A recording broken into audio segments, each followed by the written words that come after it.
Welcome and thank you for being here. This is just a brief introductory video for my course on Goethe's Faust Part 1. So, what I'm going to go over is just a way of introducing you not to the contents of Goethe's Faust, but how to approach this course and also this text.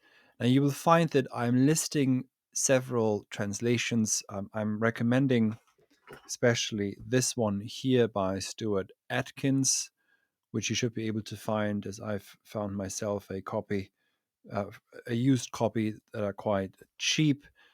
I also link to another 19th century translation of Goethe's Faust. I also link the original German, of course.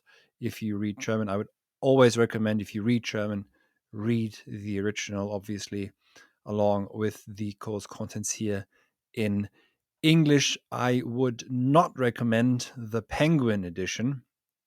In general, I have to say the Penguin editions of almost any text that I have so far come across in translation are usually not of the kind of standard, let's say, that one would expect of translations.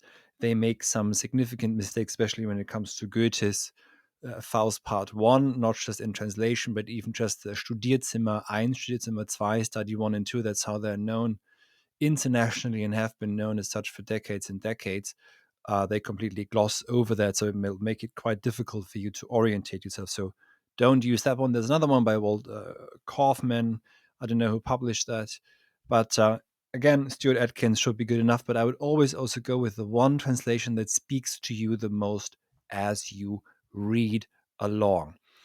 And now, just a few general remarks. I would say that about 8 weeks, 2 months or so should be enough to read this text, but you should also really give it that much time. It took Goethe decades to finish the entire two parts, basically almost his entire life. But the first part isn't that long. So you could read this only in a couple of days, but I think you might be missing out on a few things. So just take your time with it, follow along. So the way in which I tried to um, here put everything together over 7 to 8 weeks should probably be give you enough time to read and reflect and come back. But the way to do this is read Goethe first and then take your own notes. Yeah. And when you take notes, of course, take handwritten notes. I would highly recommend a buy a notebook just for this occasion. Anything uh, will do, and start taking notes as you read through the scenes and sections, etc.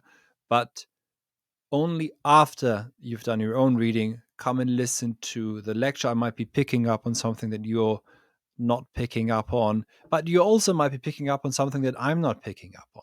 So this will complement your own reading and guide you along through it. I'm not going to give summaries of the scenes of the play in general. I'm not interested in summaries.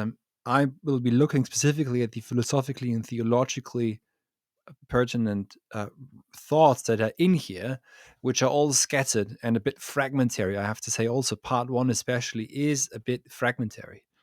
So we begin, though, the lecture course here with the what we could refer to as three portals. That's how Rüdiger Safranski refers to the dedication, the prologue in heaven, or the prelude in the Thebes and the prologue in heaven, respectively, all these three in the beginning. Safranski's book is also recommended, by the way, just as is Nicholas Boyle's book on Faust Part 1. So if you want to read something in addition to my lectures here, then I would recommend these two books.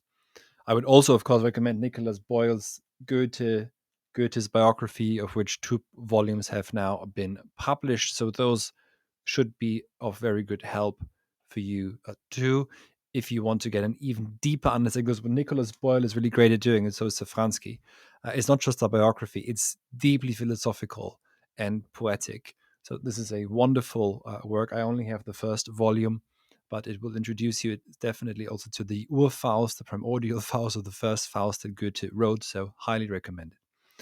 In any event, those three portals, these first three rather strange. The first one is not even a scene. These three portals, let's just say, are not the introduction to Faust Part 1, but are the introduction to the entirety of Faust.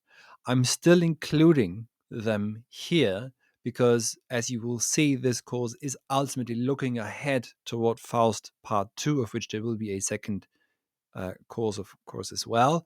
But also in the last lecture, I will be looking ahead towards the Faust of the active life, the Vita Activa, which was, by the way, Schiller's idea to have Faust not only be a professor and a scholar who then slaves away looking for the world formula, and as he cannot find satisfaction, he becomes a